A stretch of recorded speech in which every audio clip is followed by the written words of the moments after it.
It'll rip your ear right off. Yeah.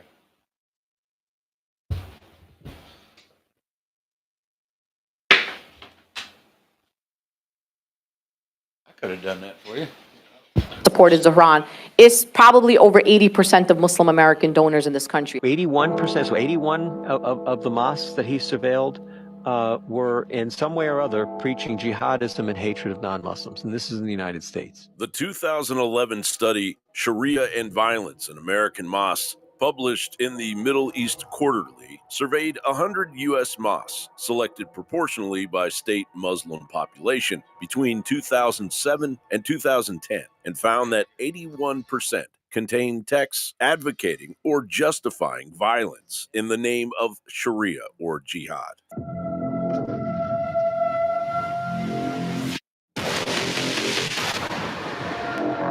We came here to remake this state in the image of our people. Imam Dani is practicing taqiyya. 1,000%. 1,000%. He's presenting the as Muslims are laughing at you guys. Like, this is the funniest thing. Like, dude, give it 50 more years, entire New York's gonna be Muslim, and then before you know, there's gonna be Sharia courts, and then like y'all are.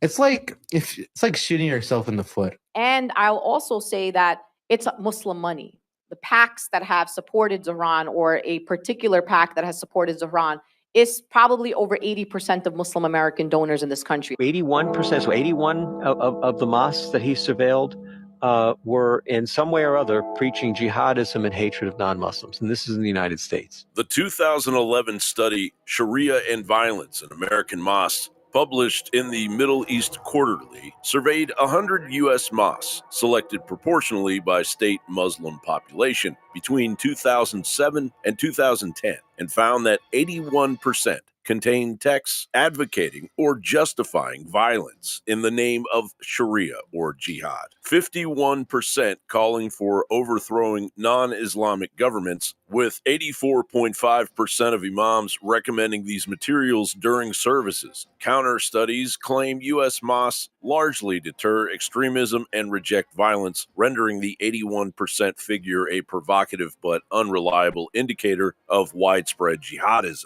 Whatever the case may be, these studies need to be immediately replicated in the name of U.S. national security, because America has a history with Islamic extremism going back to its founding. Thomas Jefferson's 1786 meeting with Tripoli's ambassador revealed the Quranic justification for enslaving non-Muslims and seizing their ships, prompting his rejection of tribute payments that had consumed nearly 20% of U.S. federal revenue since 1784. As president in 1801, Jefferson responded to Tripoli's declaration of war with naval blockades and the First Barbary War from 1801 to 1805, ending in a treaty that freed American captives and halted tribute. This conflict solidified the U.S. opinion that Islamic law was incompatible with Republican government, which later influenced subsequent restrictions. From 1790, the Naturalization Act excluded most Muslims, while late 19th century rulings like Ex parte Marias, 1894, denied naturalization on religious grounds. The McCarran-Walter Act of 1952 retained ideological bars against those advocating government overthrow or tied to totalitarian ideologies, effectively restricting certain Muslim activists. Enter the Legion of Treason. In 1990, Congress repealed Title II's ideological exclusions via a Moynihan Amendment, passing the Senate and signed by President George H.W. Bush, easing short-term visa restrictions but maintaining permanent residency screening. Years later, during the Obama administration, America did a 180, authorizing engagement with nonviolent Islamists like the Muslim Brotherhood. After the Arab Spring, the U.S. cut funding for Egypt's democracy programs, but kept giving $1.5 billion a year in military aid. When Morsi was removed in 2013, the U.S. briefly paused the aid, then started it all back up again.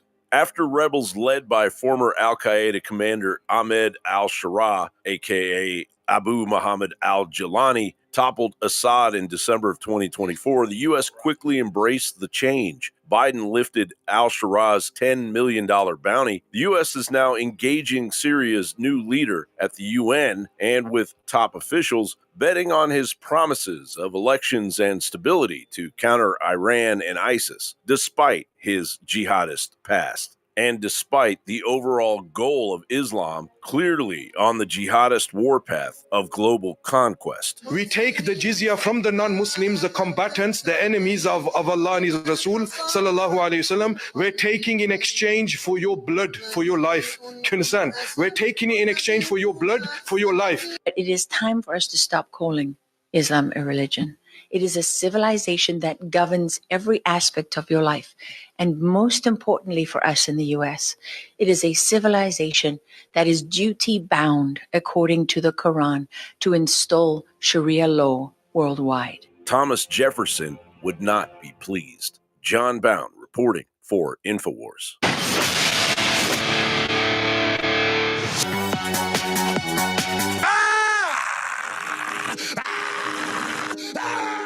Feel the unstoppable power of Alex Jones, fueled by Ultimate Creative. Alex Jones is out of control on the set. Welcome to the show. It is 7th. It's November 7th, 2025. Thank you for being here. I'm all over the place tonight. Got a special guest for you tonight. But before we do that, I wanted to just bring in that since we have this new governor or mayor of New York, we might as well get started on what's to come in our future with, they're in the Bronx here. Let me bring my guest. We'll bring my guest in. We'll do this together. But we have, I want to close this guy. Hold on a second, everybody. Let me get my shit together here. I'll bring him in here. And I want to put us together here. That's what I want to do right there. And Mandami, this is Dr. Bell. We'll introduce him in a minute. But before I lose my train of thought, don't want to do that. Mandami, this super chill, cool, like, people's mayor comes in and is like, talking about, oh no, don't send us no more money. We've got plenty of money for what we're doing. We're going to have this beautiful place with free food, and free groceries, and, free. And then within hours of getting elected, first thing he said is, make sure you Venmo me money so we can get started on our plan, which is to completely take down New York. They got Sharia law in the streets. They got they're out there on the streets doing magic carpet rides right in the middle of the Bronx. They're going, there's been fires all day in the Bronx and different places. These major fires going on just today. And I know he was just elected on Tuesday. But here we are today, a few days later, 3 actually days later, and we have all this stuff going on. And I have bad news for you New Yorkers, that you just allowed socialism into New York. And the kind of socialism that you're going to end up with is the kind that's going to be backed by big money. And, all the money, the stock market, everybody that's in there, all the big money people, they're leaving. And guess who's coming in? The Muslims, the Sharia law, if you're a woman, you need to wear a burqa. You have to pray 4 times a day. If you don't go with what we say, you're going to be, whatever, stoned to death or whatever they do with them, cut your head off, whatever it is now that with Sharia law. I'm not sure. I'm not really that far up on it. But I know what's coming for New York, and New York used to be a beautiful city, beautiful place. Okay, I got my train of thought out of the way. We'll get back to this again on tomorrow's show, but I've been stewing on this for 3 days since they actually allowed. I mean, the Republicans didn't even have anybody running. they had some jackass running that didn't even get maybe 15% of the vote, and they put some dude that killed half of New York in there. And who's going to vote for that dude? Remember what's his name? Giuliani or No. Cuomo. Cuomo. He killed everybody's grandmas. You know what I mean? So anyway, Dr. Bell's here with us today. We're talking about medical. He's a doctor, chiropractic doctor, very up on globalism and what's going on in our world with all the vaccines, and we've seen a lot of great things happen in the recent times with RFK Jr. and getting leads and different metals and poisons out of the food, out of the water, and all that stuff. Lucy, come on, get over here, lay down. She's My all dog, right, John. I know, but she'll be there the whole time. Lay down. We're I have a dog. Lay person. down, lay down. Okay. Anyway, introduce yourself, Doc. Well, Get over here. I'm obviously a dog lover. Lay down. My name is Gary Bell. I am a chiropractor out in Rockland. And I've been a chiropractor on 38 years and going strong. Have no intentions of quitting until my body just finally says enough is enough. And my passion is health, John. It's Absolutely. what I think about 24/7. And I don't think I can hear you. hello. I don't have you. Oh, there you are. Oh, am I there yet? Yeah. Just FM, yeah. Does this get FM? You got to talk into that mic. Oh, You gotta get okay, close yeah, to- I can you gotta hear it now. Just Yeah. pull it up to you. There you go. Okay, you can pull in a little bit. Yeah, but there you go. I can hear you now. Okay, All right. good. Yeah. Good. So, Dr. Bell, tell us about your chiropractic business. Where is it? What do you specialize in? Are how do you do your profession? Because I know that you are the best chiropractor I've ever ran across, and I've had to find a few in my lifetime. Well, I have a few passions in my life, John, as you know. Yeah, I always list them as God, family, and chiropractic. yeah, And one of the things about chiropractic, being in this profession for so long, is I've seen the things that we talked about back in the 70s and 80s coming to fruition yeah, now in the 2025. yeah. And one of the things that we were talking about around 1988, 89 was that soon we would have so many autistic people in our country that it would bankrupt our medical system. Right. Okay. So at that time, it was 1 in 10,000 1 in 10,000 children would get autism after a vaccine, which was typical. Now it's 1 in 32. 1 in 12. 1 in 12 in California. Yeah. Okay, well, here in California, yeah, Yeah, because 1 in they 12, make yeah. it mandatory. Yeah. Well, in 1989, I attended a seminar with someone named Barbara Lowe Fisher. Uh-huh. She's the person that started the National Vaccine Information Center, NVIC. If you look it up, it's .org. Yeah. And she started it because she was a nurse. Uh-huh. She brought her child in for his second rounds of vaccinations, and the child wasn't going for it. Right. Squirming and jumping on the table. So the doctor said, hold him down, like they do. Right.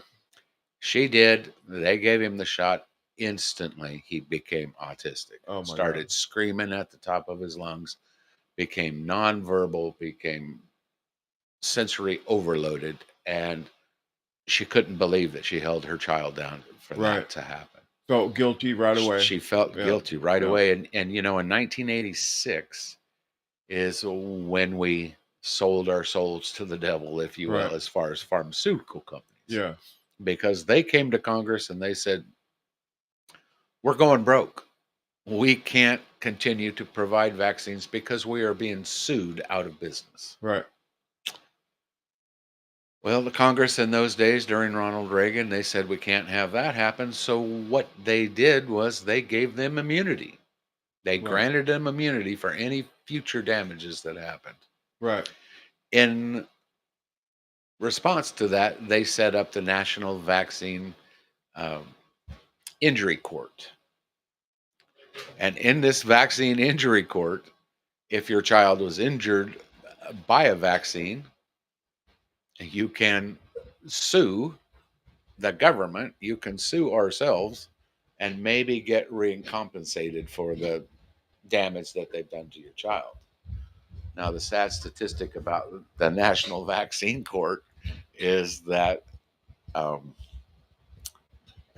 less than 10% of the people apply actually get heard, and of the ones that get heard, only 10% of those win.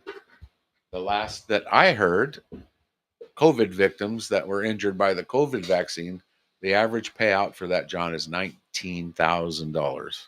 No shit. That's it? $19,000.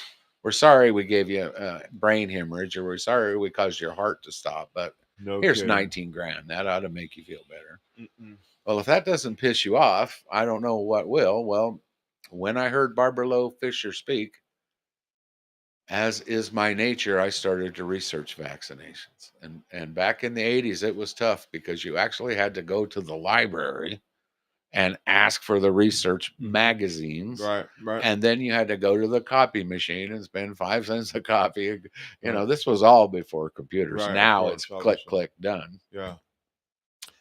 And I started accumulating every research paper I could find on vaccine injury. And I've got binders filled with them, probably 400 or 500 Yeah. of these studies.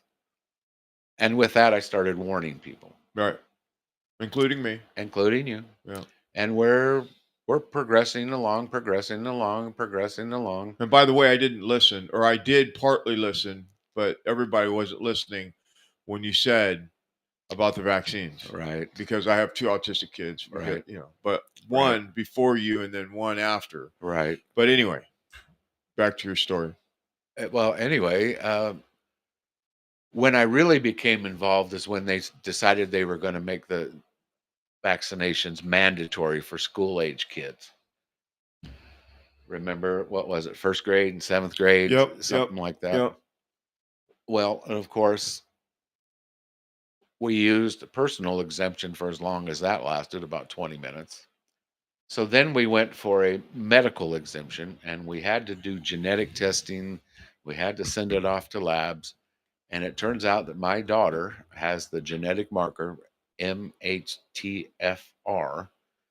that if your child has that genetic marker and they get vaccinated, they are going to get autism. Really? That's without a doubt. So with that marker, you would think that the doctors would check every child. Do you have that genetic marker? That's too much work. They're never going to do it. Right. So, of course, that law passed, SB 277. And by then we had gotten the medical exemption. Well, when she went into high school and COVID hit, that's when they were doing the masks and all of that stuff. We yanked her. We pulled her out of school, and we started homeschooling. Right. One of the best things we've ever done, because she got away from the indoctrination that they're using. You know, we wouldn't trust our kids to go to the DMV and learn something, you know, Right. which is a government-run organization, yet we send them to schools to learn stuff, and that's a government-run organization. Absolutely. We have no control over the content Of what they what they're teaching them. Right. So then COVID hit, and my life kicked into high gear as soon as the COVID virus hit. John, one of the things that most people don't know is that it's our nerve system that controls our immune system, specifically the sympathetic nerve system, from about halfway in the middle of your neck all the way down to your tailbone. That's the sympathetic nerve system. And the sympathetic nerves control where the white blood cells go, the macrophages, and directs them to the site of injury or the site of attack or the site of the virus, which then they are supposed to kill and destroy. if your sympathetic nervous system is compromised, then with that compromise, your immune system drops. And what happens? Then you get the virus, then you get sick. Right. Okay. Now, I had COVID 3 times. And believe me, my sympathetic nervous system is operating really well. The longest I was sick was with the first one, and I think that was 5 days. Right. Bounced back from it, was back at work the next week. Right. Okay. And then I started teaching people about it's not the virus, it's your body's weakness that lets the virus attack you.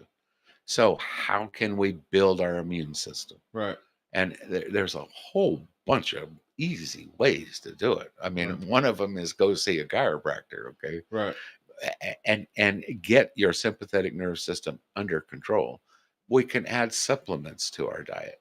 You know, when COVID hit, one of the things they instructed us to do was to take zinc. Right. Remember? Yep. Oh, yep. Because zinc kills viruses. Well, you know what zinc does? Zinc stimulates the vagus nerve. The vagus nerve is a cranial nerve that comes out of your head and goes down to your heart, your lungs, your liver, your kidneys, your stomach, your sex organs, and everything in between. And zinc stimulates that vagus nerve, which causes the body to go out of sympathetic overload into parasympathetic, which means now you've you've taken the pressure off of the sympathetics and your immune system comes up because now the sympathetics aren't over compromised. That's why we took zinc back then. I Right. still take it, maybe Yeah, maybe zinc. once a week, you know. Yeah, I just take zinc with everything else. I take a whole handful of vitamins. you Sure. know, Oh you yeah. know. It's the wave of the future, and uh, one of the things that your guests and your viewers may not know, John, is that they don't like to call them vitamins anymore. Right. Okay. What? It's just gotten a bad name. So they rebranded it and they called them nutraceuticals. Oh, is that right? Now we're calling Not pharmaceuticals. We all know what those are, Yeah. but nutraceuticals are naturally made ingredients that treat the human body much the same way as pharmaceutical drugs do, without the side effects, without the dangers that come. Right.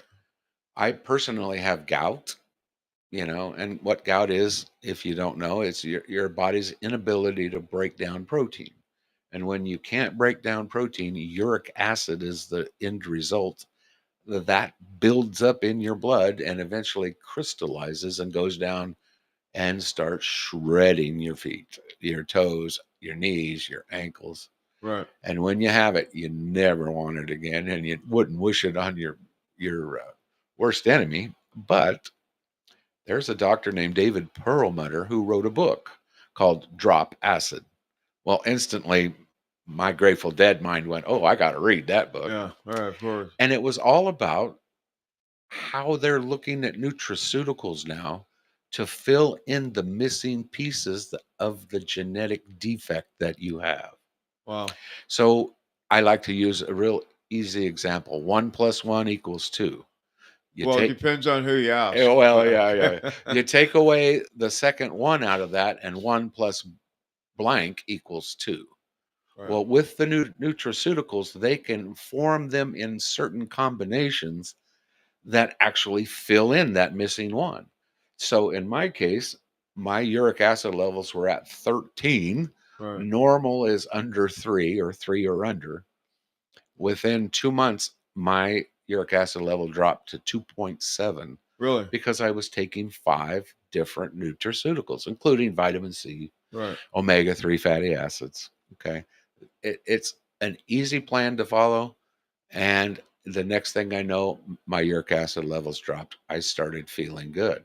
Why? Because if our body is acidic, it begins to break down. It begins to destroy itself, if you Right. will. It doesn't operate good in a high acidic environment. So that's part of the reason why I got into vaccinations. You know, I have a personal stake at it because when my child was born, I fought tooth and nail with those people in the hospital. And 3 times they came in with the needle, the vaccinator. She's just been born. Yeah. And I finally, the 3rd time, I said, if I see one more needle in this delivery room, I'm going to kick somebody's ass. Right.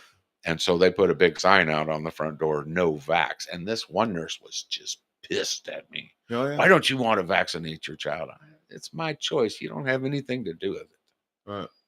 They'll call CPS now. Well, guess in what? California. We had been up all night. She was born about 7:30 in the morning. By 10 o'clock, I'm going home to hit the hay. I'm going to, because I got to come back later.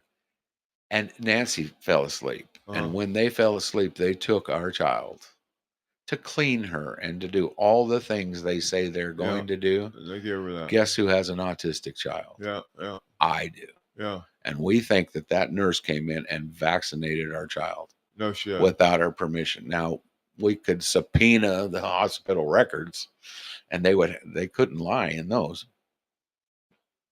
But we know something happened because she's got high functioning Asperger's part of the spectrum. So, just like John. Yeah. Yeah.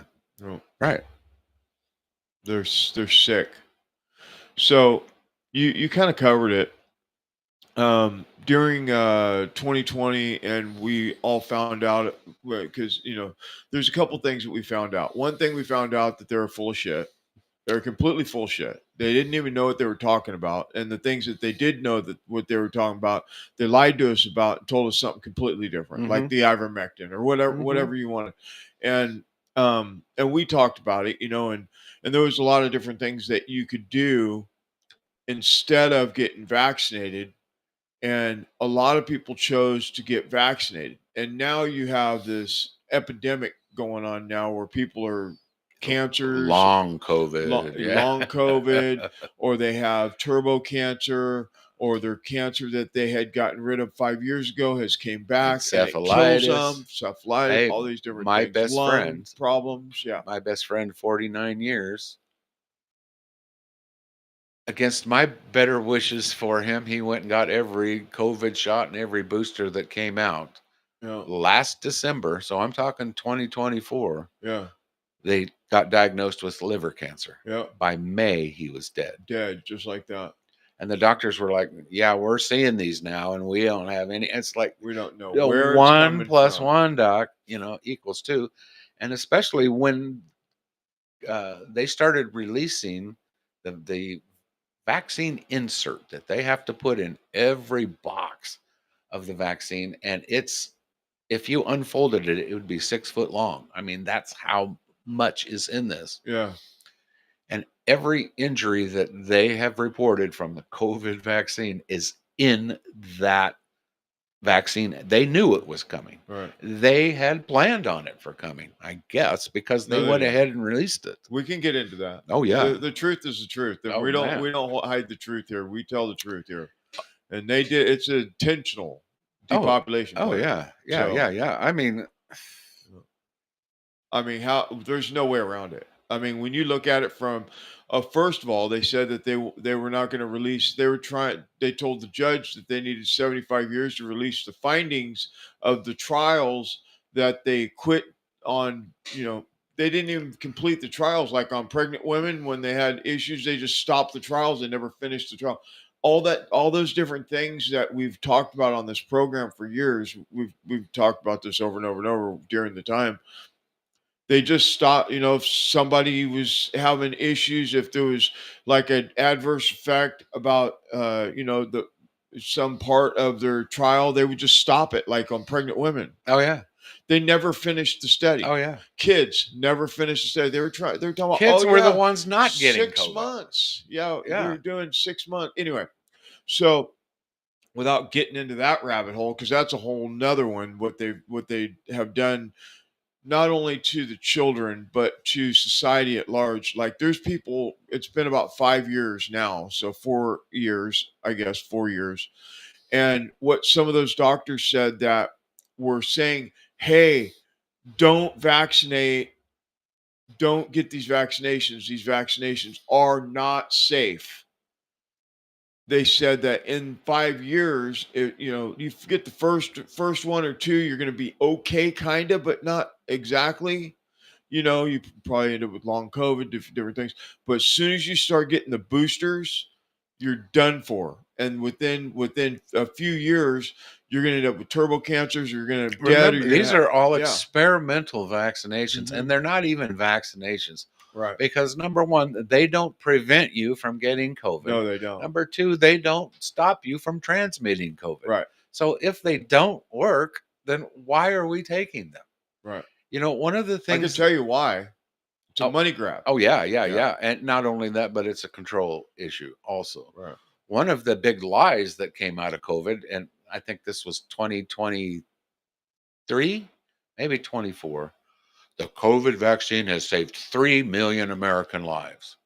Well, when they go to study the statistics comparing the vaccinated to the unvaccinated, what they found was that even the people that had been vaccinated twice with the COVID vaccine died from COVID more than the unvaccinated group. And so, how can they possibly say the death rate went up every year once the vaccine was released? If the vaccine worked, the death rate should have went down. Right. But it didn't go down, it went up. Right. And now they're telling us that they saved 3 million lives. What? I'd like to know where those 3 million lives are at that they're talking about, because I don't think. Oh, that's wrong. You and me too. You keep talking. I'm just gonna find something real quick. I'm gonna bring up the. What do you call it? What's his name? The one that did the movie that just came out.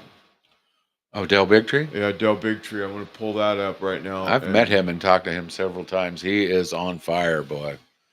You just shake his hand and you start getting excited just because that's who Del is. He's a good man. Because he says it clearly about, he's very clear on the truth about the vaccines and what they've done, and the truth about the studies. And they did, because we were talking about this last week. They were talking about that doctor, what's his name, the doctor that he had do the study and then wouldn't publish the study. Yeah. You said his name at the Henry Ford Center. At the Henry Ford Center, and then he wouldn't publish the study, and then he was like, "Hey, you need to publish the study." So he took a hidden camera and went and had dinner with him and got the guy to admit that the unvaccinated were, the vaccinated. Every category they checked, the unvaccinated had no problems compared to the vaccinated. Absolutely. And he was on Alex Jones recently on the October 31st. He was on there or around there. And Del was? Del Bigtree? Del was. Oh, okay. Yeah, I have a 13-minute clip right here, but I don't want to play the whole 13-minute clip, but I will play a portion of it. The thing about it is, this is what the medical field, that's why you're not a doctor. A medical doctor. You're not a medical doctor, because medical doctors, there are some, I'm not going to put a blanket statement out that they're all horrible, but the majority of them, they push narcotics, they push, all these different vaccines. They get paid extra for pushing different things, whatever's new, whatever comes out, whatever trials. Exactly. Exactly. And one of the sad things, John, is that there are two parts to the medical system that get lumped into one ugly mess.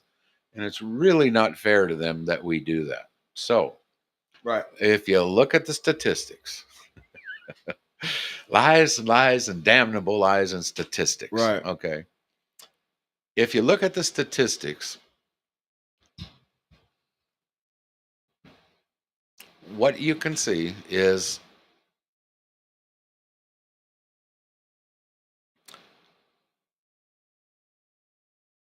I forgot where we were going with this, John. We were talking about the vaccine and it's old age. It's all about old age. Okay. We're talking about Del Bigtree and the studies. Right. Well, when they did the clinical studies for the safety of COVID.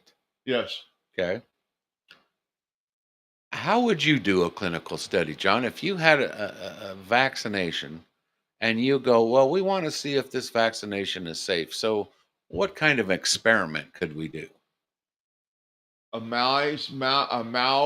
They're supposed to be genetically Sure, close animals, close to our. I mean, something like that. sure, Not a 10-year-old kid.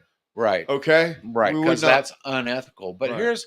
and when you do these kind of studies, you want to have a control group, meaning somebody that doesn't get the shot to compare them to. If you give 100 people the shot and 90 of them fall over dead, that's not a very good record, okay? Yeah. Especially if 100 of the ones that you didn't give the shot are still alive. Did you see the guy from the pharmaceutical fallout at the White House yesterday? I saw the clips, yeah, but I don't know I don't know what who his it, medical history Ozempic. is. Was that what He it was the was? Ozempic guy. He was the one that. Yeah, he's the Ozempic Ozempic guy. dried out. I imagine that hit their sales pretty hard. Anyway, when they did the COVID studies, John, they didn't use a control group. What's The that? control group, meaning that the group didn't get vaccinations. So what they did was they gave the COVID shot to these people and they gave COVID to the other group. Okay. And now they wanted to see, well, okay, well, they both got shots. And what they found, this is their thinking, man. And this, if this doesn't piss you off, what they found was that less people died in the vaccination group than the group they gave COVID to. So they said that the COVID vaccine is safe for use. Really? I'm not making this up. That's fucking crazy. And so if you were doing that same study, but it was on children, and you wanted to know, well, if I give this measles, mumps, and rubella shot to this child, Yeah. how long do you think you should watch that child to see if they've got any signs of brain damage or heart problems or behavioral issues or facial tics? How long do you think you should watch those kids before you say this is 2 safe? years? At least Not because they're 5 days. because they're growing. The longest one they did was 5 days. The average was 3 days. After 3 days, this drug is safe because there was no side effects. There was no adverse reactions. 2 years later, there was a shitload of adverse reactions. Exactly. And it's too late. If you and I owned a business, and what we did in that business ended up hurting people, we would go out of business. We'd be sued out of business. You would think. But if you take away the liability, they have no worry about that. That's why we went up from 3 shots in the 80s to 72. To 72 now. So how do you get around it? How do you stop this? I mean, I know that RFK's a big hand in it. Dale Bigtree's big hand in it. You know, I know he's not with Maha anymore, but he's doing other stuff. But how do you get around? I mean, RFK's doing fabulous work. Right. I don't know if you know all the work that he's done. Oh yeah, believe me, I you do. know, with the metals and the poison, the water, and the the Mercury, soda, yeah. and the mercury, and all the different things that he's gotten out by 2027. The dyes. Look, I'll tell you something. So I have most of my viewers know that I have a 7-year-old, and he's hyperactive. He's ADHD, whatever. You know, he's spinning all the time. I mean, just spinning. And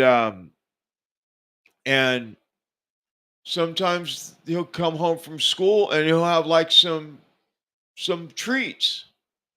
And normally he's like, "Hey, Dad, can I have this?" You know what I mean? And I'm like, "Well, what's in it?" He's got red 40. I mean, it's got yellow 4, or yellow 5, Yellow white dye, 1, red dye, or whatever, blue right? dye, yeah. And he's like, "But I just want one. I won't eat any more." Right?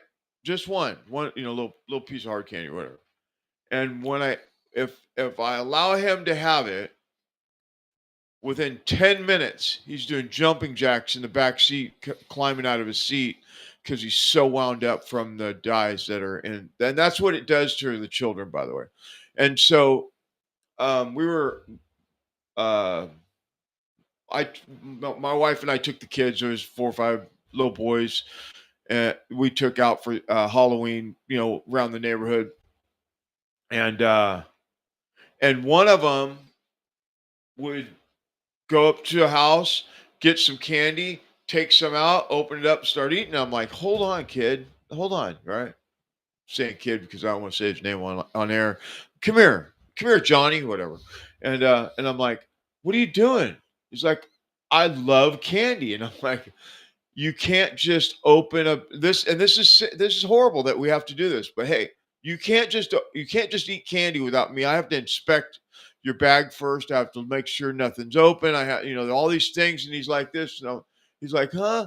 And I go, one, we don't do dyes, so anything that's colored we don't do because of the poison that's in the dyes, and we want to make sure there's no razor blades in it, right?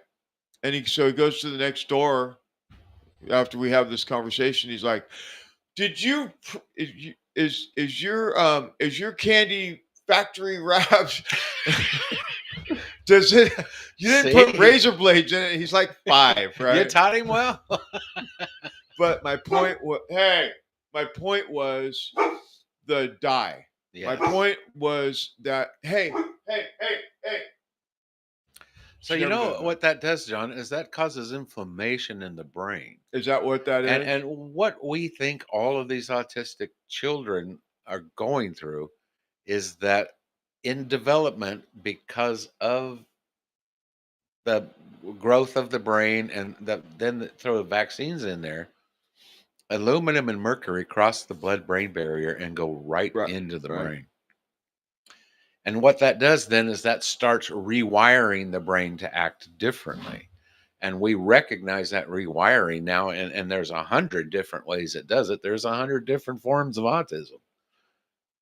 But we know it does pretty much the same thing with every child. It affects the reasoning part. It affects the motor part. It affects memory part. It causes them to be sensory overloaded. There's that word again. Yeah. Sensory overload. Yeah. Okay. My son's got that. My Yeah. older one. So as a matter of fact, I had a woman that against better counseling, she went ahead and vaccinated her 5-year-old boy. It was a booster shot.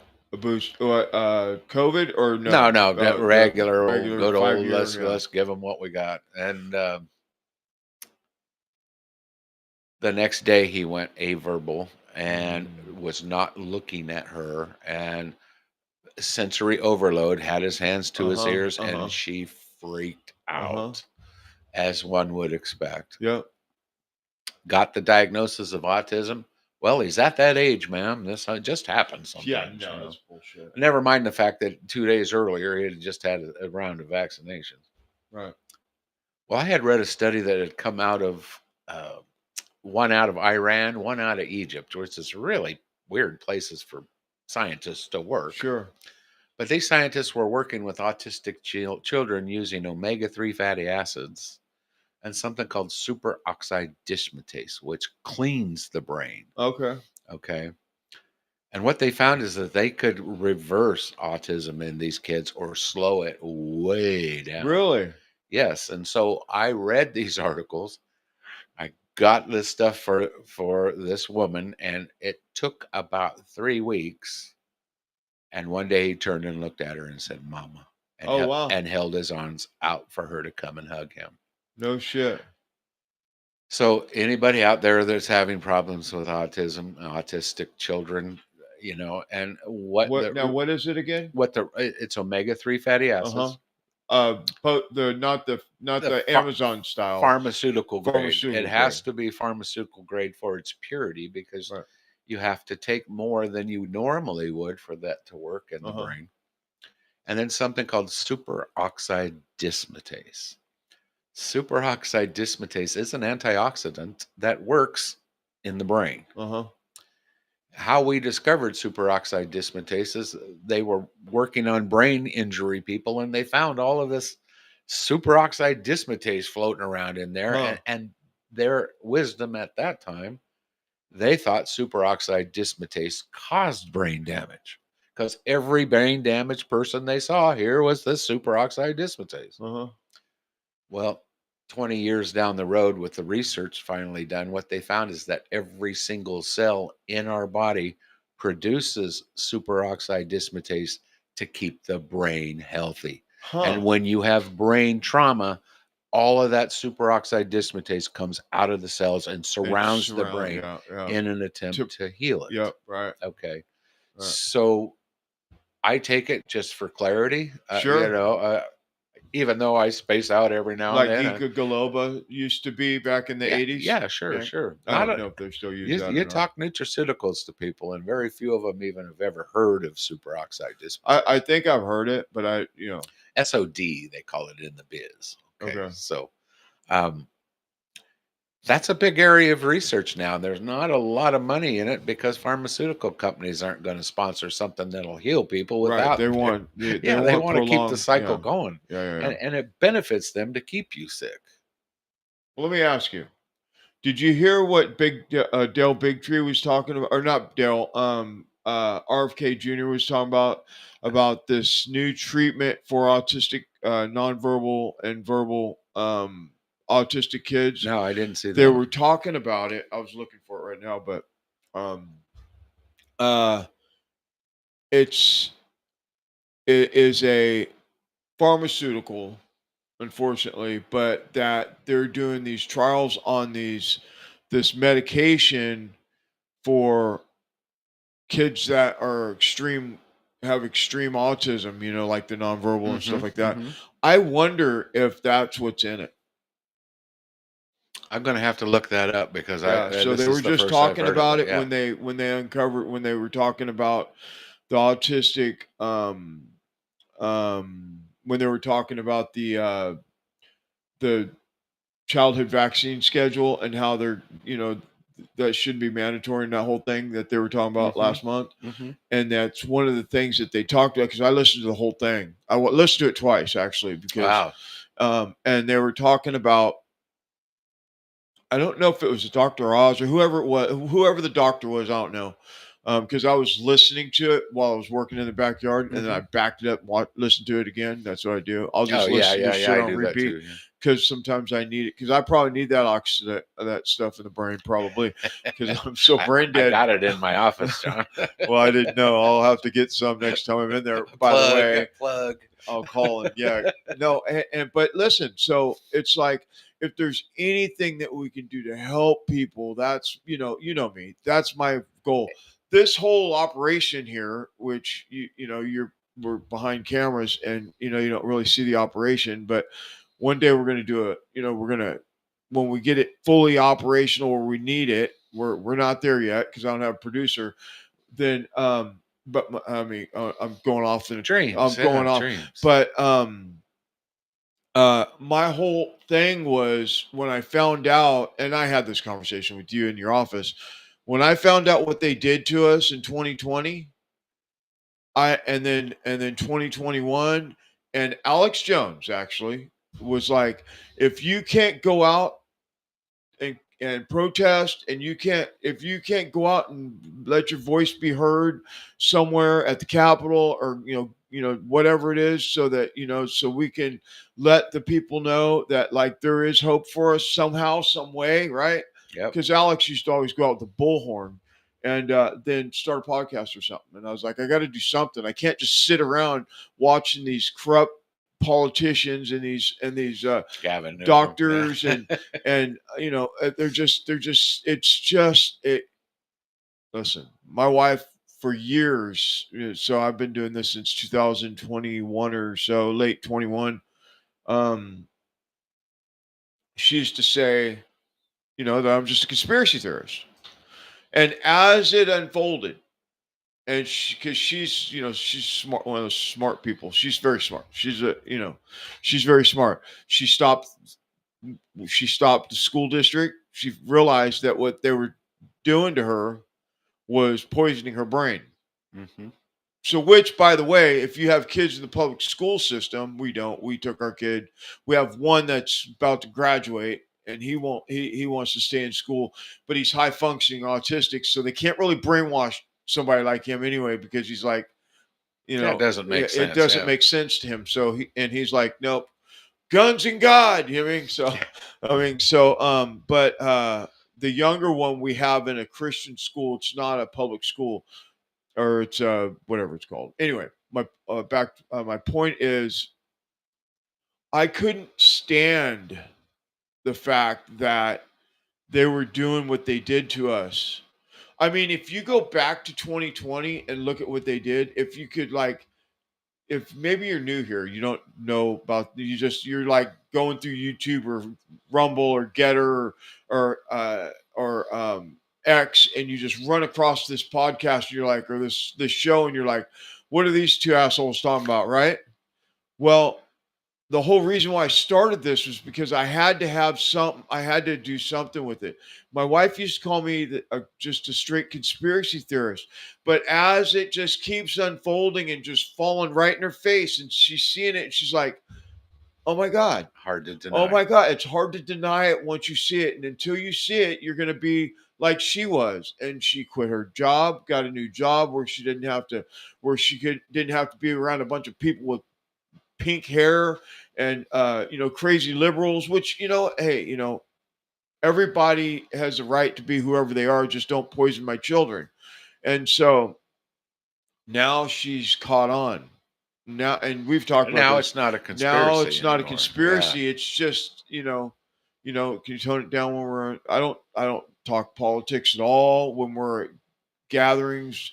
They always try to poke at me, and I just smile because I know the truth. And they're all like, they're confused. They're brainwashed. They've been brainwashed their whole lives and to believe in this bullshit. And it's like they have no common sense. And I know that's mean, and it is, and I get it, but they are fucking stupid. They just are, because if you can't see it, even her brother says, her brother is very smart. He's like, Democrats are burning themselves down because they don't know they don't know what to do when they're not in control. Well, you know what I mean? Big Pharma is not going to go quietly. No. And I mean, they've paid off every politician. I mean, when Kennedy was doing his confirmation hearings, and Bernie Sanders said, every person in this room takes money from Big Pharma, boom, guilty. Yeah. Okay. Yeah. But let's talk about health for a second. Yeah, let's do it. And I'm going to go back 250 years, if that's okay with you, John. Do whatever you want. Well, there happened to be a fellow in France, pretty clever fellow by the name of Louis Pasteur. And everybody knows Mr. Pasteur because he invented milk. No, he invented pasteurization. And the pasteurization process, in his mind, killed the bad bacteria that was injuring people in milk. And so this is a new discovery. Hey, we can do this pasteurization. Well, as he started to go around France and giving lectures at all the learned institutions, up pops a fellow by the name of Francis Bacon. And Francis Bacon had an alternative theory to Mr. Pasteur. And he said, look, it's not the bacteria in the milk that's killing people. It's the fact that people have weak bodies, and then the bacteria can overcome them. So these two had debates. They had tons of debates. They would travel all over France, go into these big halls, and in several of them, it ended in fistfights between Louis Pasteur and Francis Bacon. So no kidding. The big, what they called it in those days was the seed versus the soil, which was responsible for our sickness.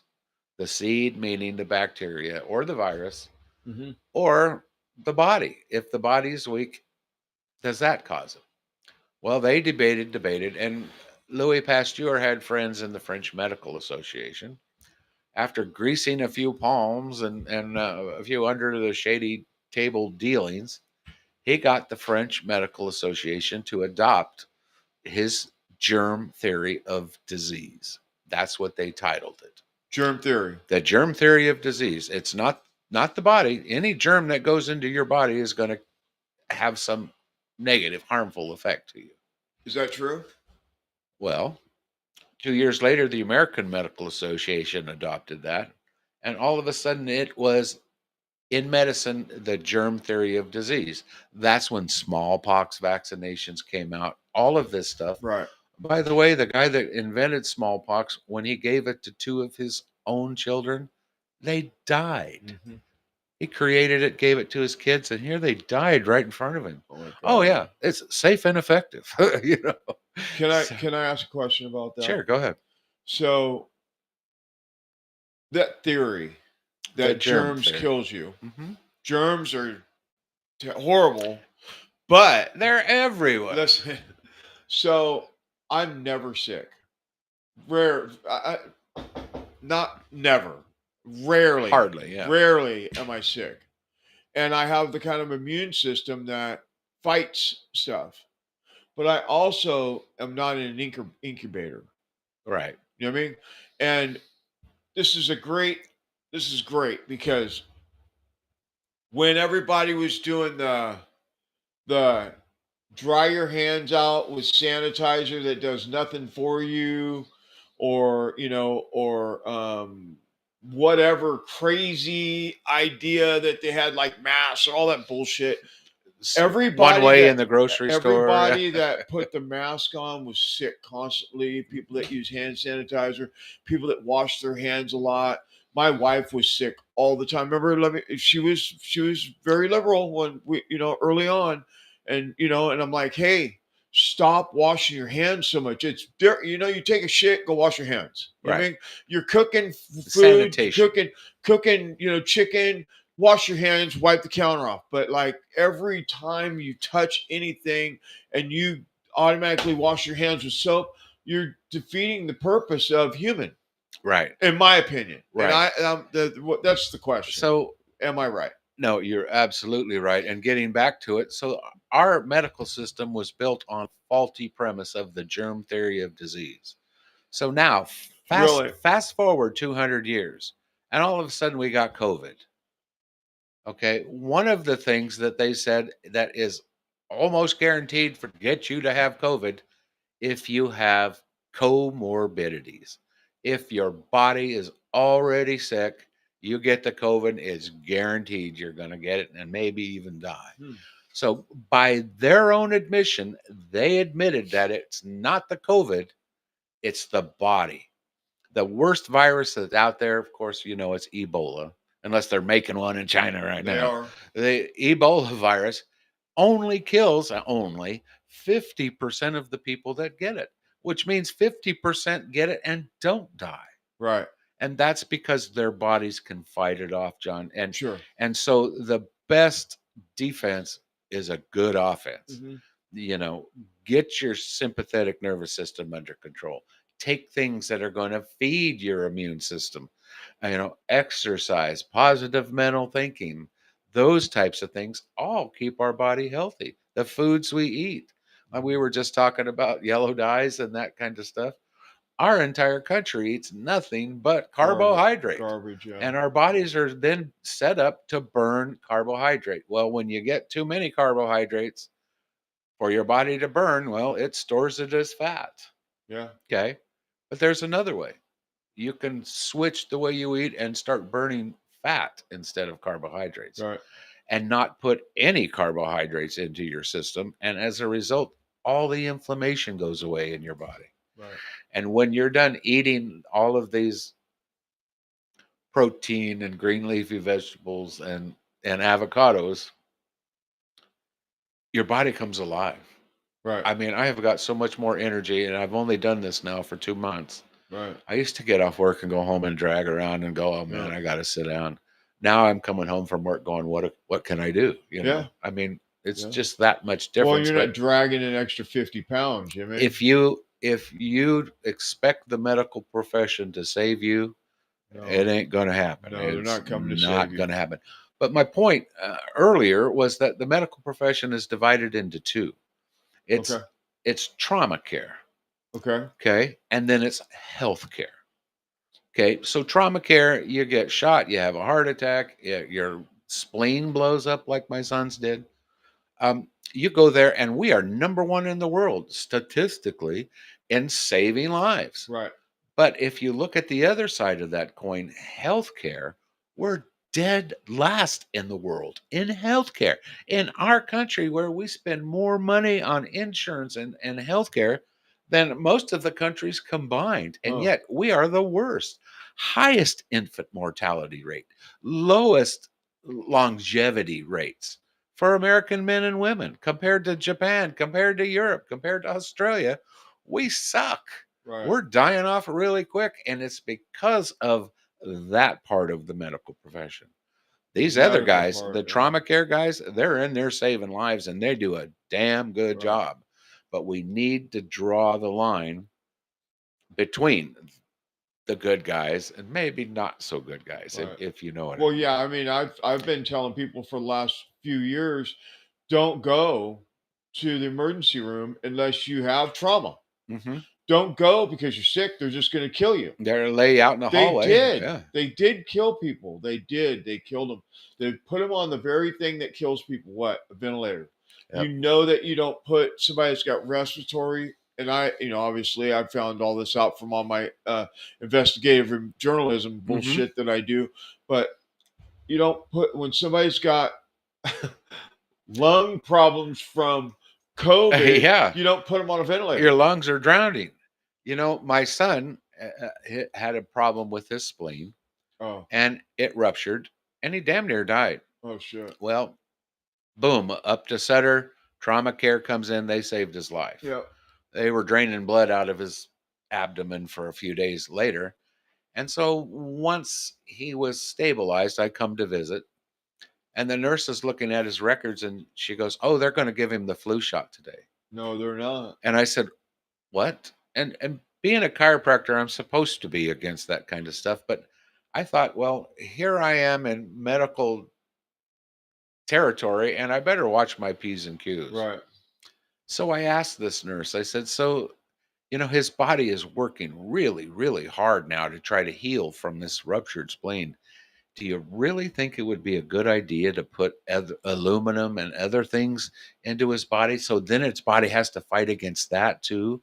Why couldn't you wait until he recovers from the surgery, and then if he agrees to, then give him the flu shot?"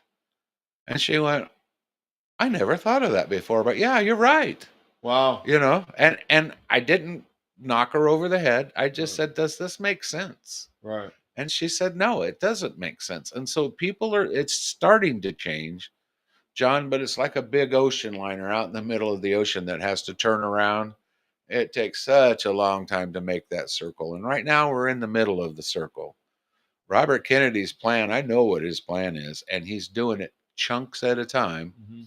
Let's talk, before we talk about the harmful things in vaccines, let's talk about Skittles. Because everybody knows Skittles. Well, Skittles is bad, damn. Well, yeah, here's the science. Okay, well, we trust the science. Let's take a look at what's in vaccines. Wait a minute. There's mercury in vaccines? Yeah. Yeah, and mercury goes right into my baby's brain. Uh-huh. The study that they did, the research study, John, on mercury, is they injected the mice, blah, blah, blah. 3 or 5 days later, they come back in and they kill the mice, and they can't find a single trace of mercury in their body.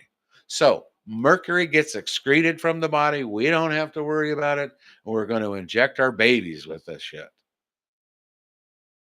A year later, a guy was looking through that research and said, wait a minute, and went back and repeated the study after 5 days, and the same process, but he looked in their brain, and all the mercury that had gone into their body after 5 days was in the brain. In the brain. That's why they couldn't find it in the body. So that study was erroneous from the very beginning. No shit. And if you got enough money, people just kind of turn the other way, Sick, dude. which is what all of this is about. There's a whistleblower named Thompson, worked at the CDC. They were doing a study to see if vaccinated kids were healthier than unvaccinated children. And what they found using the MMR, measles, mumps, and rubella, Uh-huh.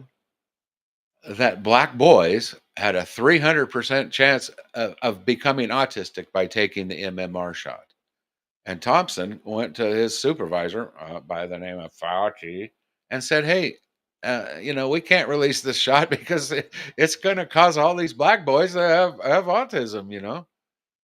They shelved it. They threw it right in the trash and said, they you did? don't say another word about this. Don't say nothing about or it. we will destroy your career, Right. everything you worked for, kiss it goodbye. So they shelved the project. He kept his notes and became a whistleblower.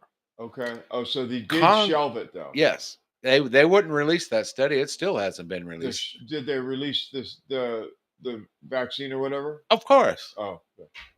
And what they found is when he became a whistleblower, Del Bigtree and others tried to get him to speak in front of Congress about what was going on at the CDC. Sure. Not one congressman Thompson would ask him to come and speak. Not one out of not even Ron, 500.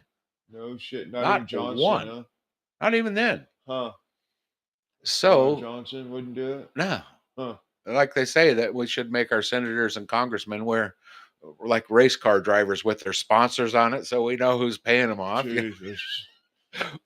But anyway, I mean, it's horrible. And you think, no, this is America. This shit can't be going on. It's fucking and the worst part of the whole thing is, guess who bought the media? Israel. Big Pharma. Oh. Let me tell you a story. Year 2000. Remember that, John? Y2K? Yeah, I do. A lot of chiropractors, including myself in the United States, we pitched in money. We accumulated money, thousands of dollars, and it turned out to be about $3 million. And all we wanted to do was to have a Rose Bowl parade float with Bruce Jenner before he became whatever his name is now, as our float guy. Okay. Yeah. And then we had like 5 or 6 commercials that we were going to run on chiropractic during the Rose Bowl parade. Pharmaceutical companies came to NBC and said, if you run those chiropractic ads, we're pulling all of ours. They spend $13 billion every year advertising, John. Ads, yeah. And they got the media by the short and curlies because if they pull their money, there goes the media. The media will go back to, and now the news. Yeah. And they'll just read the news instead of interpreting it for you. But it's the pharmaceutical, and that's where we get the lies. That's how they use that media in COVID is an embarrassment to the media. Yes. Every single newscaster was saying the exact same script. Oh, by the way, the exact same script sounds like this. It's safe and effective. Uh-huh. It's the same bullshit. You hear the word safe and effective, run. Unless it's from a chiropractor who's about to adjust you, then that's safe and effective. That is safe and effective. 20 vaccine listed in the package insert as a side effect of encephalitis and brain inflammation. Oh yeah.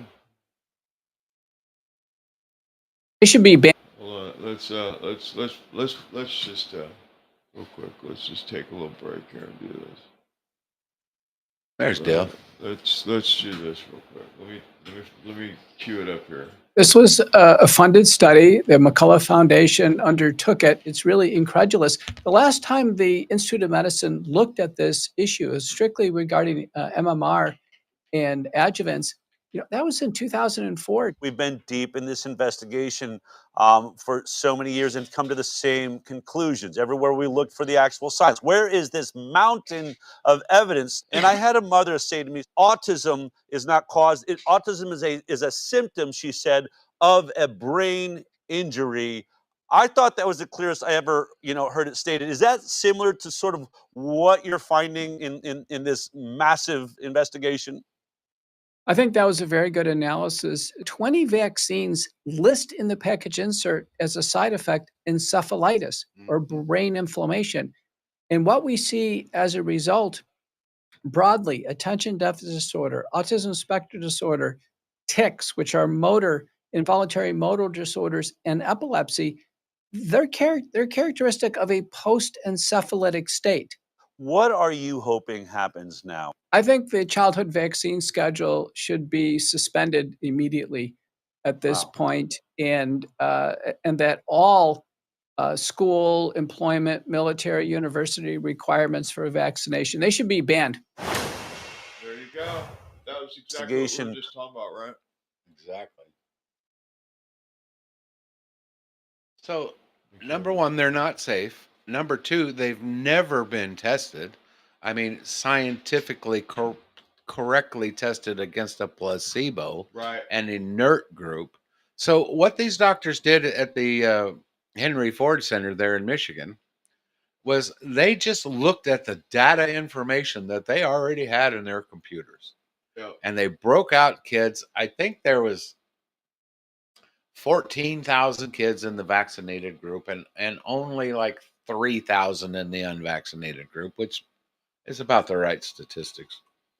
And then they could look at their doctor records because it's all right there. And Yep. what they discovered was that the vaccinated children had 5 to 10 times the amount of neurological development problems, of physical problems, of mental problems, of behavioral issues, and 0 compared to the unvaccinated. And to a normal human being, you would look at this study and go, yeah, this says it all. But like we talked about, no, they can't publish it because that's death to their careers. Right. Which that needs to go away. We'll release it in 75 years. That's when we'll release Yeah, it. when all the rest of us... You heard what happened with that, right?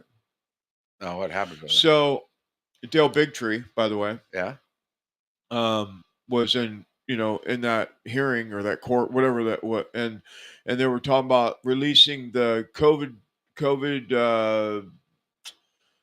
studies in 75 Pfizer 75 years, and the judge looked at him and said, "No, you release it right away." And they had until like I think 1 month to release the first batch, and so they started releasing 50,000 pages a month, and Steve Bannon, Dale Bigtree, and Naomi Wolf was the journalist that did it. She wrote a book on it, on all the stuff that they did.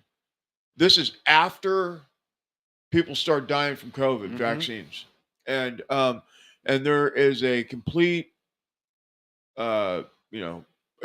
encyclopedia of all the stuff that was done during these so-called trials that they were hiding. They were going to hide it for 75 years, and that was just Pfizer.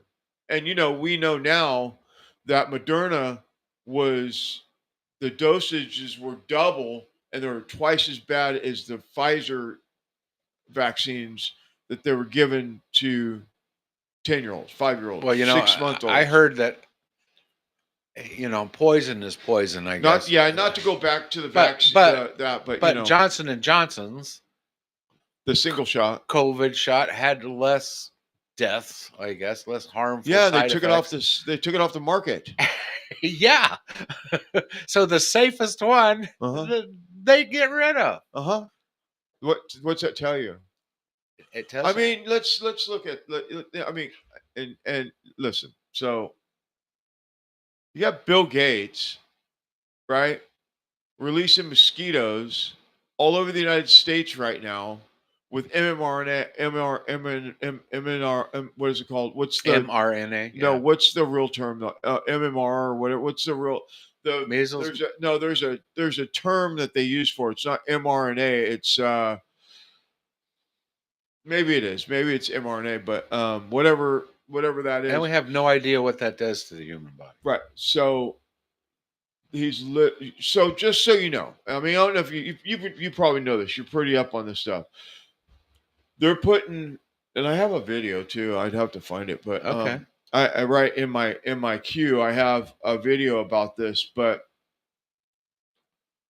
they're putting vaccine mRNA vaccine stuff in all the food, fruit, yeah, fruit, meat, all poultry, all kinds of different. They're putting it in it right now, and they're like, you just you can't get it's spraying it in the air. I mean, you can't get away from it. And I'm not being a conspiracy theorist. I'm just telling you the findings that we have now after all these years. Why is Bill Gates flooding the skies with Genetically modified genetically mosquitoes. modified mosquitoes and spraying stuff in the air, putting it in our food? It goes back to that thing that I was told when I was 5-10 years old. Big Brother is just wants to kill us all. You know what I mean? Well, wasn't it Bill Gates that also said we could reduce the world's population by 15% if we just vaccinated more? Well, yeah, he did. Definitely said that. Let's use the English. We can kill off Uh-huh. 15% of the population of this earth if we just put more poison in their bodies. So fucking horrible, dude. Not to mention what it does to I mean, over and over and over again, John, the people in Africa, people in South America, these companies go down there and do their trials and just decimate people. They Yep. leave them dead and they don't care. We're on to the next trial or the next city or until the natives get wise, and I guess they run them out. But what was it? Bill Gates, that douchebag. Hold that thought. I found it. Okay. Because I'm paying attention tonight. Hold on, let me pull Bill.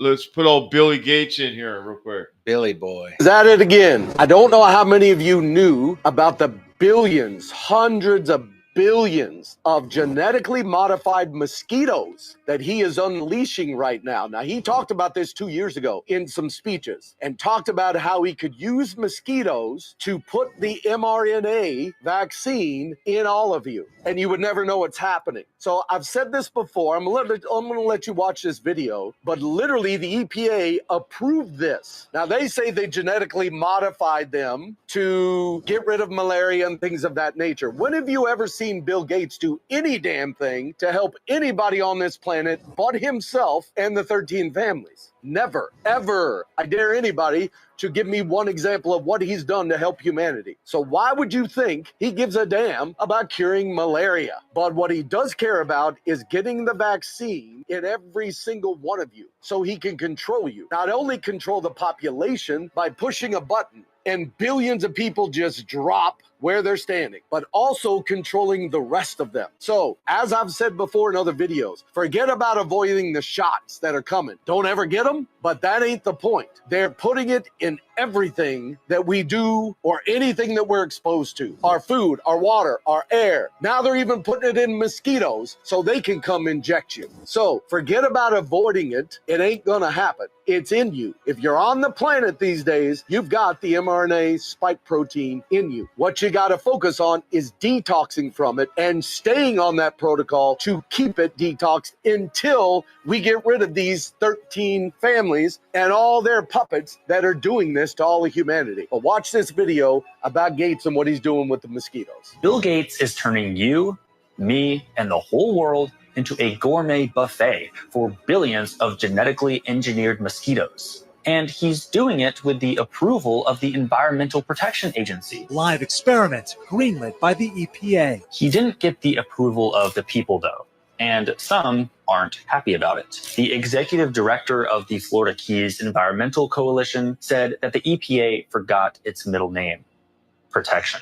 And he correctly pointed out that the EPA hasn't shown any investigation that proves this experimental insect won't create infinitely more problems than it will solve. You don't know what's inside of this mosquito. There are 0 independent scientists that have corroborated anything that this vendor has said. He couldn't be more right. These are genetically engineered, blood-sucking insects carrying deadly diseases, and they're being released right into our backyard. For those of you that didn't know, this is some crazy stuff, all right? But it is true. He talked about it in his speeches 2 years ago, and they did a launch of it. They put it out in the population. They're bombarding Florida with it. Yeah. So, wow.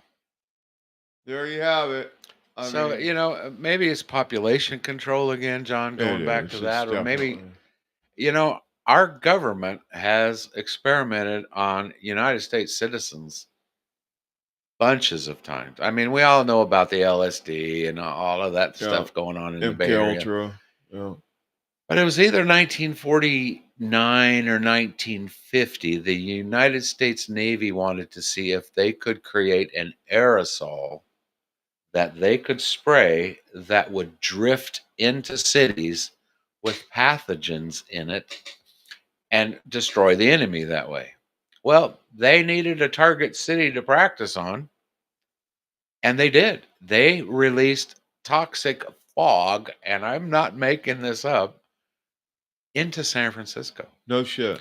And in the course of, it's either 7 to 9 days, or 7 days or 9 days, 41 people died in San Francisco from the Navy experimenting on us. Wow. That's not the only time that when they gave the people in the black men in Tuskegee, when they gave them syphilis and just said, and we're going to watch you die. Wow. We'll see how this kills you. We'll keep good records. Don't worry about it. But they didn't tell them they were giving them syphilis. Wow. All of this stuff. Here's a mind blower. In World War II, when we kicked the Germans' butts and all their top scientists came over here, Werner von Braun, all of them. Well, guess what? The same thing happened when we kicked Japan's ass, except the top scientists that we got from them were the top scientists in control of bacterial warfare. Okay. The Japanese killed hundreds of thousands of Chinese, dropping leprosy or dropping malaria on them. I mean, and it just destroyed entire cities very easily. In the United States, after the war went, we want that guy on our side. Well, that's Wow. where it started. No shit. That's where it started. And as far as the COVID goes, whenever the military, Another study, by the way, the military industrial complex, when they create biological weapons, the imperative is to have a vaccine or an antidote against that. So we know they were creating the COVID virus. That the paper trail is so deep. Yeah, for sure. Anthony Fauci's involved. A lot of traders in Yeah, their North government. Carolina. Yeah, you all know that. Yeah.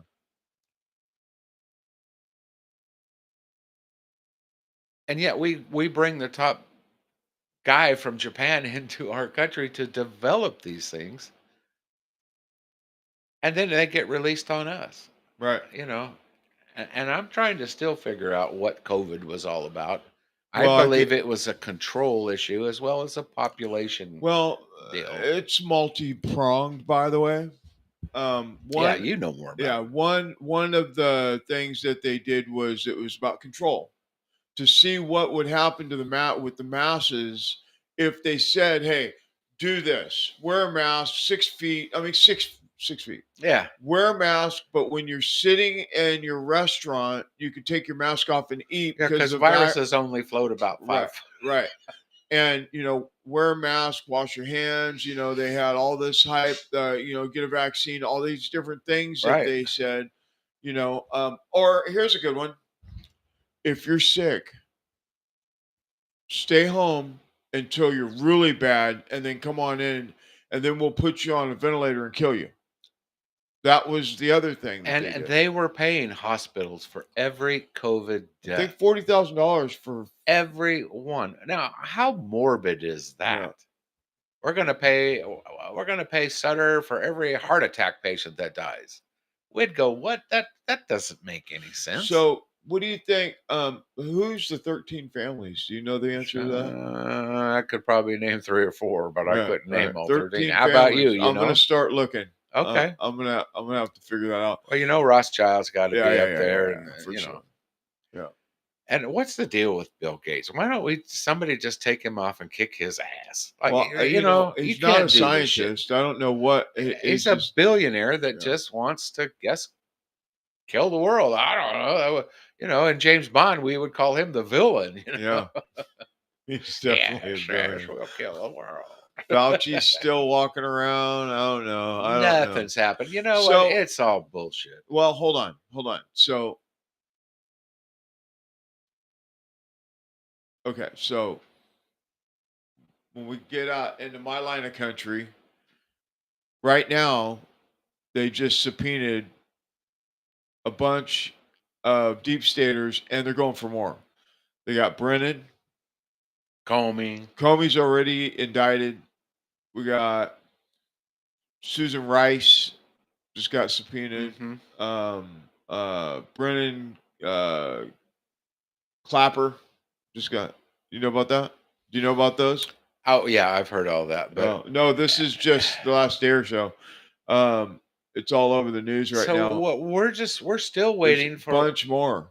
We're still coming. waiting for what in the hell are they going to do with all of these thieves and cheats that have been cheating the government out of billions of dollars for years?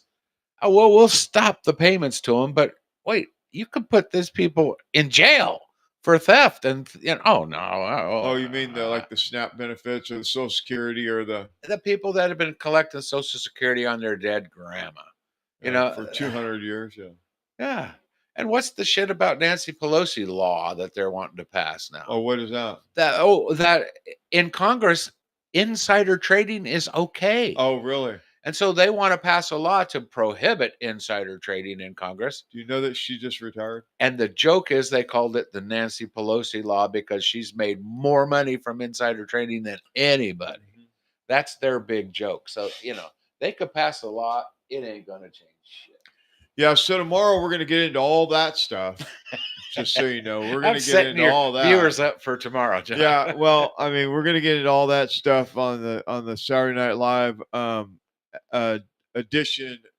But a little prelude is ex-CIA director subpoenaed Susan Rice. You know who Susan Rice was, yeah. right? And all the deep staters are going.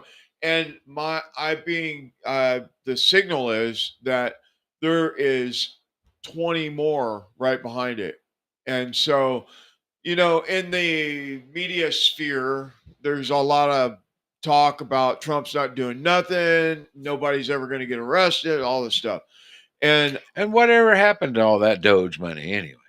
Right. Well, Elon Musk did just come out and talk about that too. We're going to cover that too tomorrow. But Nunes came out on Maria Bartiromo a couple weeks ago and was talking about how this whole thing that they did with this Russia hoax thing was, taking down a duly elected president because they lost, right? And all the corruption behind that and where it came from, Obama. Obama's the one that set it all up. He had all of his minions in there doing the dirty work for him through Hillary, Obama, the whole thing. Because so the it's not theory anymore. It's pretty much verified information. The idea was during 2020 was in 16, Hillary was supposed to win. And all the stuff that happened in 20 was supposed to happen in 17. But they didn't have a grip on it. So what they do, they created this crossfire hurricane. They created the Russia hoax, all this stuff, and they indicted Trump. They were doing everything they could to get him out of office because if they could just get him out of office, then they could get back into power. And then they created this in 1920. They created the COVID thing, that big old hoax. I mean, was COVID real? Yeah, it was. But the way it went about was something that they cooked up, did this thing to do all this stuff.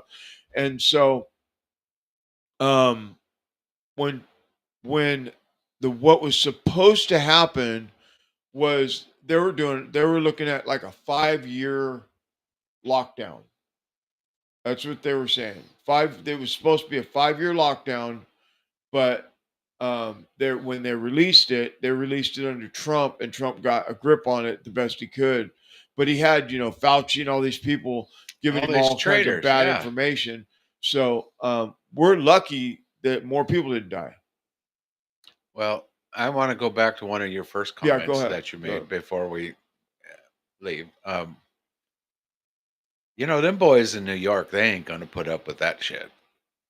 All them boys down there in the Bowery, all them boys out there in Queens, all them boys in Brooklyn, them boys ain't going to let these Mondami guys push them around.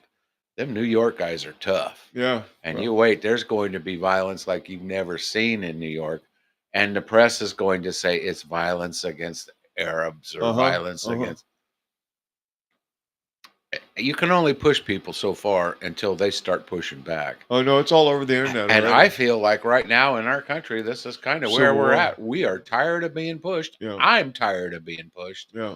And I'm going to speak up and I'm going to speak my mind. And I don't give a shit who hears it. Yeah. I don't care. I'm going to say what I need to say. I'm tired of being quiet. Right. Where's that at? Let's see. Well, you know, there's a couple other things going on too. They have all the illegals. You know, there was a couple things happened. They had so when you're an illegal, so let me change it around. So maybe you're low income. You know, you have a family, you're low income, maybe you're, on welfare, you collect, food stamps, SNAP benefits, whatever it is, and you get, like maybe your total package is $1,500 a month. If you're illegal, it's double. Do you know that? Oh, yeah. Yeah, it's double. But I can't figure out why. And why do our senior citizens? Because they pay them to be here so they will vote So for the they Democrats. will keep the ball rolling. Yep, because they got to be in power. So yeah, I was thinking while you were talking that, if a person breaks into your house and beats you to a bloody pulp where you just almost die. Yeah.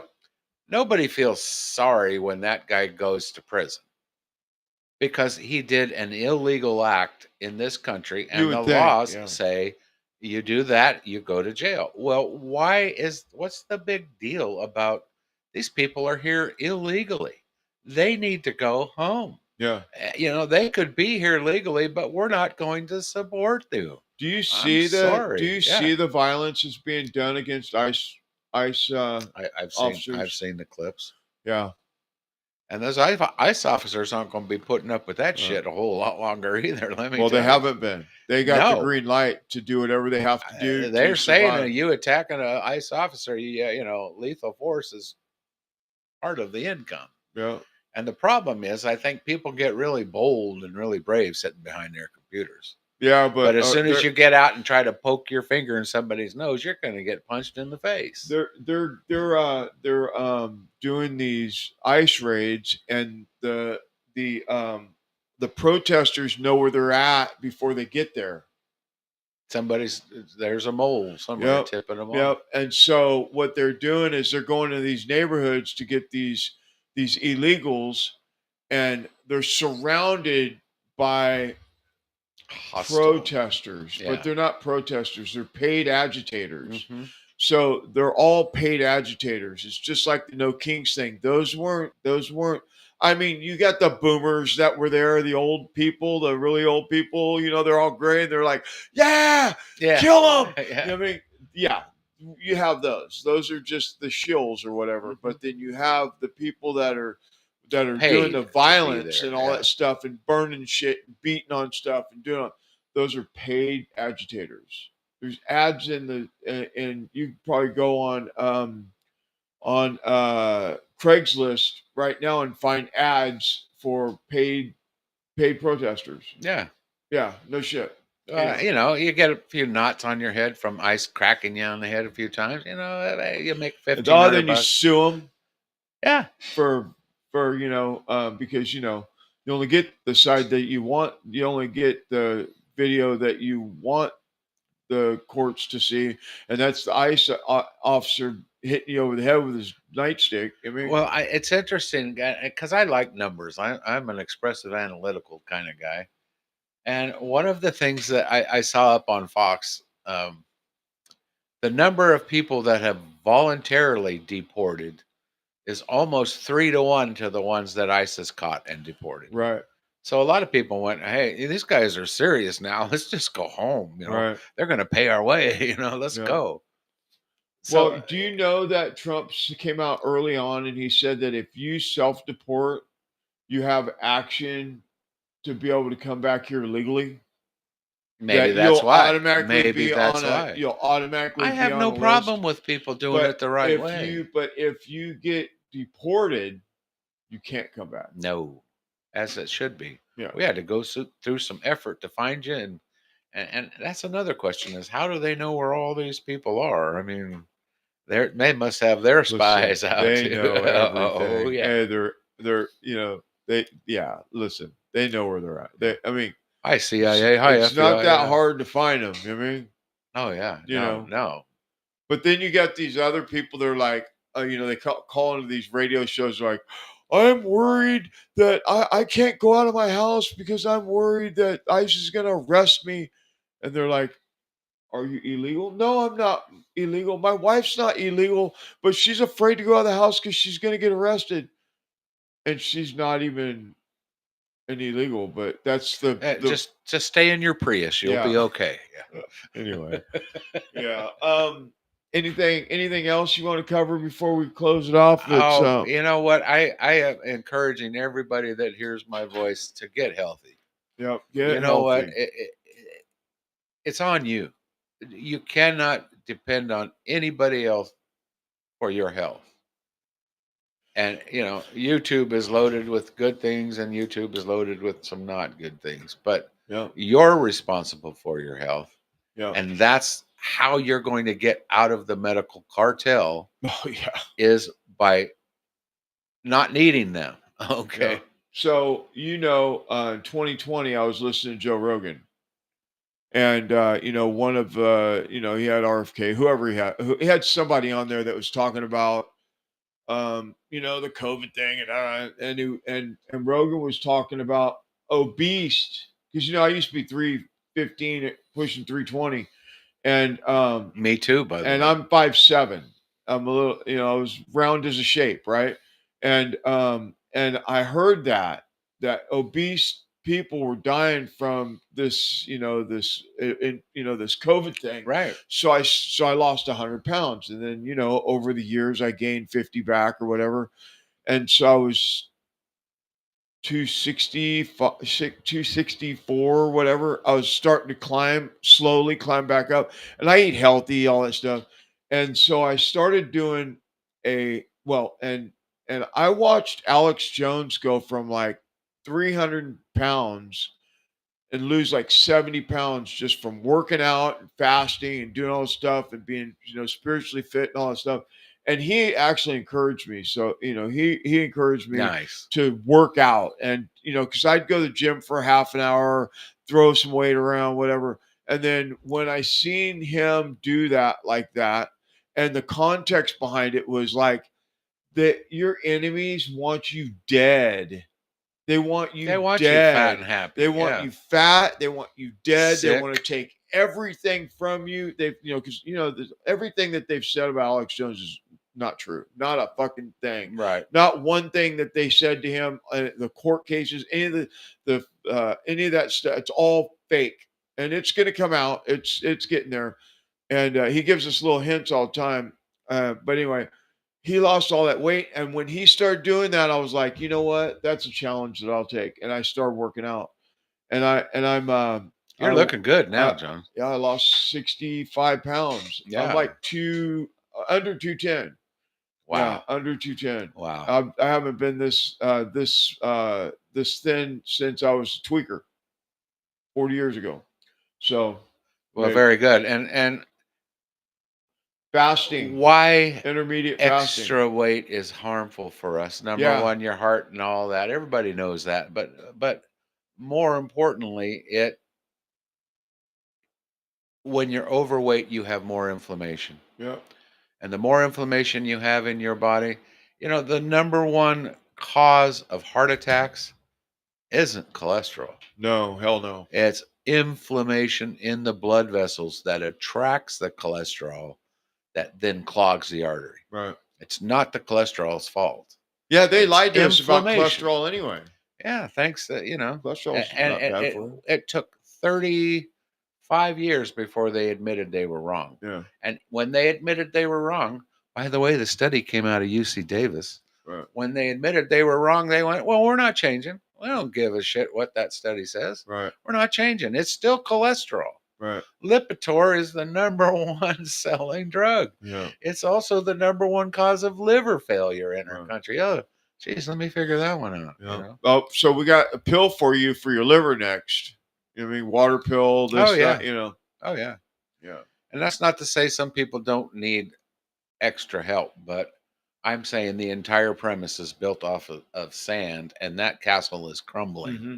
Yeah, absolutely. And you're going to hear more about the germ theory. Okay. Yeah. Not from me, but in the future from all of these people they're going to bring in with Robert Kennedy. Yeah. Yeah. It's an exciting time to be alive if you're in the medical field, holistic healthcare field. Yeah. Okay. We've been waiting for a long time for this day to come. Yeah. And if anybody's been abused by the medical profession, it's chiropractors. Yeah, for sure. You know, and they call me a conspiracy theory because I tell them about how the medical profession tried to run us out of business, and we sued them and we won. Yeah, we won. We beat the medical profession, and they were supposed to stop telling people we were bad. Right. Wink, wink, nudge, nudge. Yeah. Hmm. So slowly it's changing. So real quick, you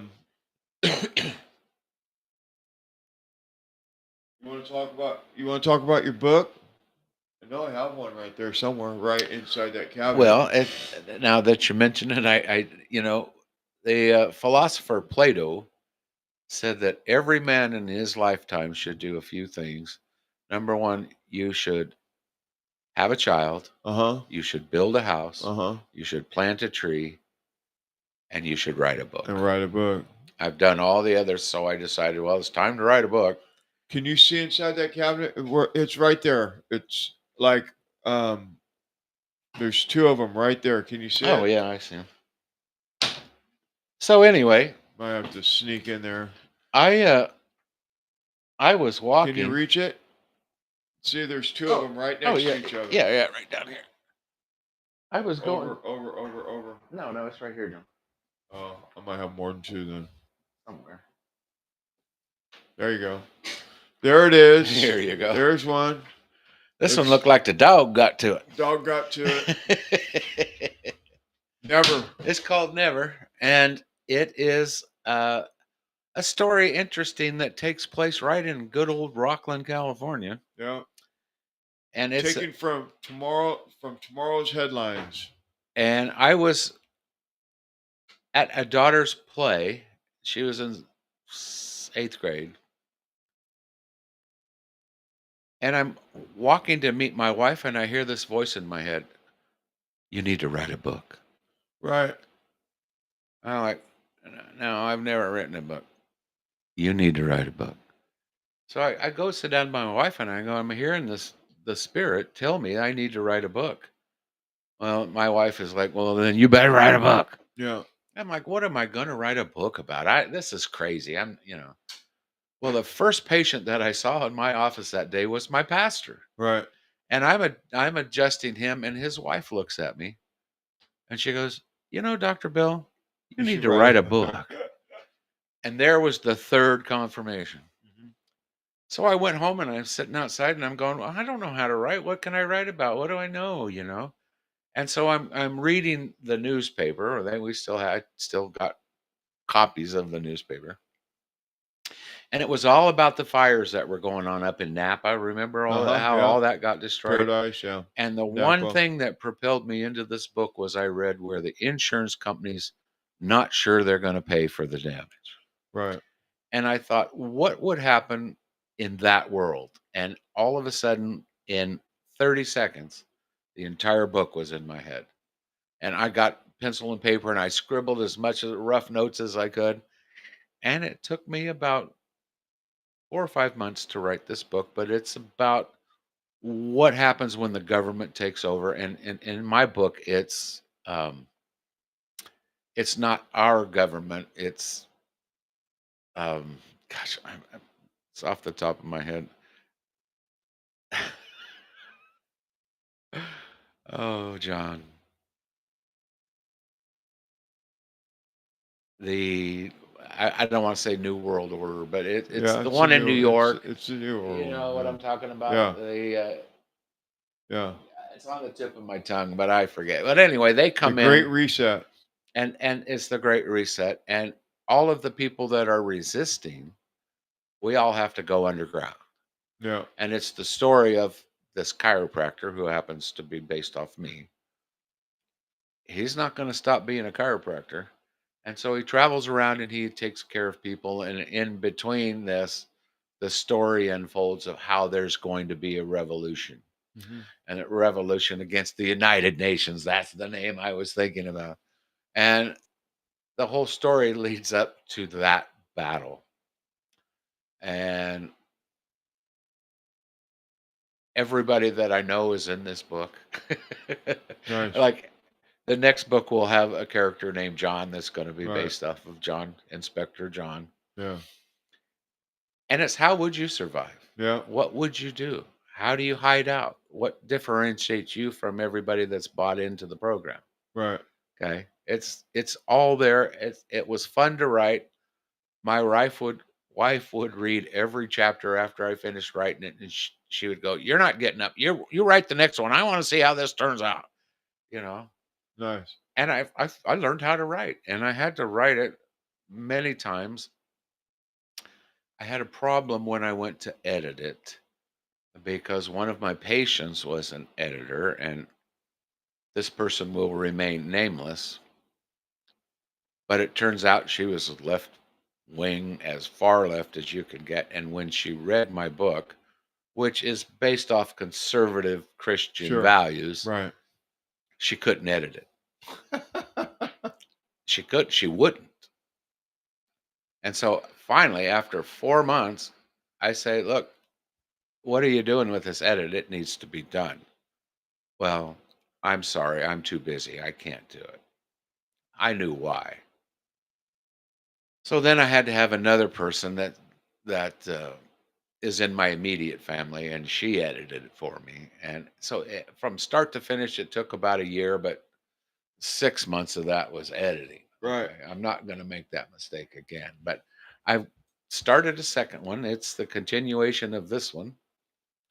And I've rewritten it about 4 times because this was during COVID. And I'm like, I can't write anything weirder than what's happening right now in the world. Right. Yeah, even fiction can't It's a compare movie. with Yeah. what's really happening. Yeah. So that kind of put me into a funk and a slump. And I wrote the second book 3 times. Didn't want to use any of those because it didn't feel right with what was happening with COVID. Sure. Then my computer took a dump and I lost the hard drive, and all the copies that I had of that second book are gone. So, which means I'm supposed to start over and Yeah. and that's where I'm at with that. So it's coming. I enjoy writing it. I have a weird mind. I love writing about where I live and the people that are around me. And Sure. the people in the book know who they are. Nice. Okay. Just like Inspector John will be in the next one. Nice. That's I great. had my It's a great brother-in-law come up at my mom's house, and he said, "Hey, I've heard I'm not in your book." And I go, "How'd you hear that?" Because I asked. And I go, "So?" And he goes, "I want to be in your book." Okay, well, I put him in the book, and a few chapters later, he's a really shitty guy from the United Nations. And we're rescuing 2 women that are in a pregnancy center because nobody can get pregnant because everybody's been vaccinated. And this guy gets shot in the mouth and gets his head blown off. Oh wow. And I did that specifically for my brother-in-law. That's Used awesome. his name and You everything. like him a lot. I AJ, can yeah. tell. And he laughed about it. He goes, "Okay, you got me on that one. You got me on that one." I've got that kind of mind, and I've built my own house, and I've planted a tree, and I've had a child. Nice. Now I got a book. So Nice. That's awesome. That's a great story. I didn't know all that. That's awesome. thanks, John. So if you want to get this book, where do you get it at? You can run right out to Amazon. Amazon. Never by Dr. Gary Bell, DC. It's a good book. Check it out. It's a page turner. I know It's that. a page turner. And you know what? We want to support the people, that are, we want to support people that, the little guy and, Yeah. and, even though it's through Amazon, they get their cut. Send me a message. I got a box of these things at home. I'll Yeah. send you 2. Yeah. Well, thank you, Gary All right, Bell, John. Dr. Gary Bell. It sounds weird calling you Gary, but I know. I wish you Doc. would. Doc works. I love you to death. You know that. This is what, my 3rd time on your show? Oh yeah, on your program. This one was pretty good with the what we were talking about, because we stayed on that topic. We all need to be doing, like, paying attention to what's going on right now. I think that's what you do, John. Yeah. You wake people up. I think that right now we're in a really, really weird time with the Charlie Kirk stuff and the Trump stuff, where sometimes he's doing good stuff and sometimes he does stuff that's stupid, like having vaccine people in the White House. There's just so many different things, going on all at once. We need to really keep our nose to the grind. We need to be paying attention to what's going on. I think that we're closer than ever to, like, some kind of a civil war. I feel it in my bones. It just seems like it. You know what I mean? And we're kind of far enough away from town to where we can see it in the horizon before it gets to us, but still. Well, let me see how that civil war would go. One side has all the guns. The other side doesn't believe in guns. Yeah. That should be quick, man. About 20 minutes. Okay. Right. Yeah. Politics has taken a very interesting turn for sure. So make sure that you're here tomorrow night, 8:00. We're going to get the show going, and we're going to we'll cover a bunch of stuff that everyone wants to hear about. Thank you for being here. Thank you, Gary, for being here. God bless everybody. We'll see you tomorrow night, 8:00 Pacific Standard Time. Good night, everybody. Boy, you've gotten this down